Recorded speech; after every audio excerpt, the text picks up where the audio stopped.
नमस्कार दोस्तों, मैं doctor Nikhil Chaudhary, Narayana multi speciality hospital Jaipur में मैं कार्डियोलॉजिस्ट हूँ। हार्ट फेलियर की हम जहाँ बात करते हैं वहाँ हमेशा उपचार की बात होती है कि कैसे हमारे पेशेंट्स को हम आगे लाइफ लॉन्ग ट्रीटमेंट दें।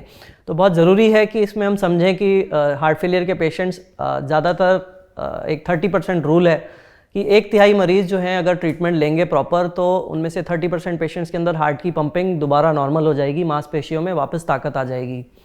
बट ये भी ज़रूर है कि इन पेशेंट्स को ट्रीटमेंट के बाद भी आगे भी लाइफ लॉन्ग ट्रीटमेंट की आवश्यकता पड़ती है। जो पेशेंट्स बाकी 60% हैं जिनके अंदर हार्ट की मांसपेशी कमज़ोरी रहती है, उनके अंदर भी हमारे पास बहुत ऑप्शंस अवेलेबल हैं आजकल। मेडिसिन्स बहुत इंपॉर्टेंट हैं जिनके अंदर 4 कैटेगरीज ऑफ ड्रग्स हैं जो पिलर्स ऑफ हार्ट फेलियर के नाम से जानी जाती है। इनमें बीटा ब्लॉकर्स, ARB या आर्नी थेरेपी, SGLT2 इनिबिटर्स और मिनरलोकॉर्टिकॉइड रिसेप्टर एंटागोनिस्ट, ये 4 दवाइयां हैं जिससे कि हार्ट फेलियर पेशेंट्स इंप्रूव करते हैं। कई पेशेंट्स के अंदर हार्ट फेलियर ब्लॉकेजेस की वजह से होता है।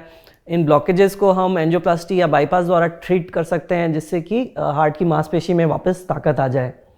बट ये सब कहने के बावजूद कुछ पेशेंट्स ऐसे होते हैं जो डिटेरियोरेट करते हैं, दिल की मांसपेशी फर्दर कमज़ोर होती है। इनके अंदर 3 प्रॉब्लम्स होने का अंदेशा रहता है। एक तो कोई दोबारा अटैक आ जाए, दूसरा प्रॉब्लम है एरिथमिया या सडन कार्डियक डेथ का, और तीसरा प्रॉब्लम है रिफ्रैक्टरी हार्ट फेलियर का। इन चीज़ों से निपटने के लिए हमारे पास कुछ स्पेशल इक्विपमेंट हैं, कुछ डिवाइसेस हैं जो इन पेशेंट्स को हेल्प करती हैं।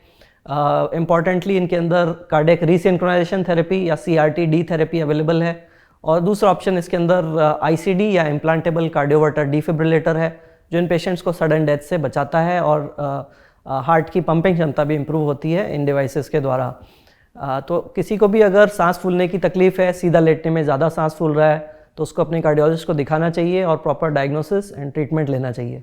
बहुत बहुत धन्यवाद।